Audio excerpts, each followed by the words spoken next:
Hello बच्चों, let's see this question. So the question is saying in resting nucleus centromere appear as. तो बेटा resting nucleus की बात हो रही है. resting nucleus वो nucleus होता है, resting nucleus वो nucleus होता है जिस टाइम पे सेल डिवाइड नहीं कर रही होती, यानी कि नॉन डिवाइडिंग सेल में पाया जाता है. ये नॉन डिवाइडिंग सेल में पाया जाता है. हम क्या जानते हैं भाई कि डिवाइडिंग सेल के वक्त पे, डिवाइडिंग सेल के टाइम पे क्रोमैटिन जो होते हैं वो क्रोमोसोम बना लेते हैं. क्रोमैटिन क्या बनाते हैं? क्रोमोसोम बनाते हैं. और जब क्रोमोसोम बन जाते हैं तो हमें क्रोमैटिन, जो कि एक ऐसा होता है बीट, स्ट्रिंग पे बीट जैसा जो स्ट्रक्चर होता है, वो कुछ ऐसा दिखने लगता है. और सेंट्रोमेयर भी दिखने लगता है. एक ब्लैक कलर के डॉट में बीच में प्रेजेंट होता है सेंट्रोमेयर. ठीक है, तो ये हमारा क्रोमोसोम होता है. अब ये बोल रहे हैं कि ये तो हमें डिवाइडिंग सेल के वक्त दिखता है. रेस्टिंग न्यूक्लियस के वक्त क्या होगा? जब नॉन डिवाइडिंग सेल होती है तब तो क्रोमैटिन के रूप में पाया जा रहा होगा. तो उस वक्त सेंट्रोमेयर कैसा दिख रहा होगा? तो रेस्टिंग न्यूक्लियस के वक्त सेंट्रोमेयर जो अपीयर होता है वो अपीयर होता है as constitutive heterochromatin. So B is the right answer. Constitutive heterochromatin बेटा क्रोमैटिन का वो मटेरियल होता है, क्रोमैटिन का वो पार्ट होता है जो परमानेंटली इनएक्टिव होता है. This is permanently inactive. Inactive. तो क्रोमैटिन, हेट्रोक्रोमैटिन वो होते हैं जो कैसे होते हैं? हाईली पैक्ड होते हैं. Highly packed and transcriptionally inactive. Transcriptionally inactive होते हैं ये.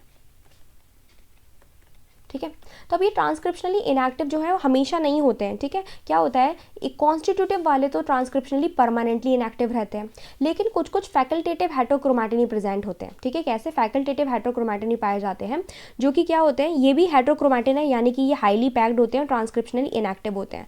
बट इनके ये जो होते हैं किसी किसी सेल में, ठीक है, किसी किसी सेल में जो होते हैं ये एक्टिव भी पाए जाते हैं. ठीक है, तो these are region of chromosome which become heterochromatin.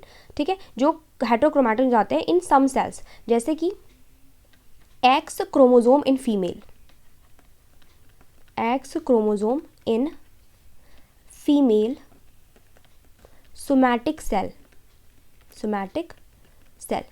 तो क्या होता है, जो हमें क्या पता है, फीमेल के पास 2 एक्स क्रोमोसोम होते हैं. ठीक है, 2 एक्स क्रोमोसोम होते हैं. तो फीमेल की जो सोमैटिक सेल होती है उनमें एक एक्स क्रोमोसोम जो होता है वो हेट्रोक्रोमैटिन के रूप में पाया जाता है. ठीक है, यानी कि वो क्या होता है, इनएक्टिव स्टेट में रहता है.